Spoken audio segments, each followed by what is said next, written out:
வணக்கம்ப்பா. இன்றைக்கி மத்தியான சமையல் எங்கள் வீட்டில் என்னென்ன பார்க்கலாமா?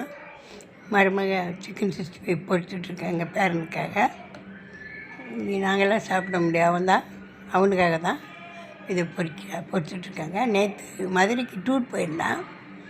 அங்கே ஹோட்டலுக்கு சாப்பிட கூப்பிட்டு போயிருக்காங்க அவங்க ஸ்கூலில். பிரியாணி இன்னொன்னே ஆசையாக போய் உட்காந்தாங்களாம் பிள்ளைகள். ஆனால் வெஜிடபிள் பிரியாணி கொடுத்துட்டாங்கன்னு வருத்தமாக வந்து சொன்னான். அங்கே சிக்கன் பிரியாணி நினச்சோம், அங்கே போனால் வெஜிடபிள் பிரியாணி வச்சுருக்காங்கம்மான்னு. அதனால் இன்றைக்கி அவங்க அம்மா மகனுக்கு பிரியாணி போட்டுடலாம், ஏற்கனவே நேற்று சண்டே ஒன்றும் எடுக்கலை, பிரியாணி போட்டுட்டு சில்லி சிக்கன் வறுத்து வைக்கலான்னு சொல்லி அவங்களுக்கு மாத்திரம்தான். எங்களுக்கு ஒயிட் ரைஸ் வச்சுருக்கு. பெரிய இதில் போடாமல் இட்லி குண்டாலேயே போட்டாச்சு. ஒரு 1/2 கிலோ அரிசிக்கு கம்மியாக தான் போட்டிருக்கு.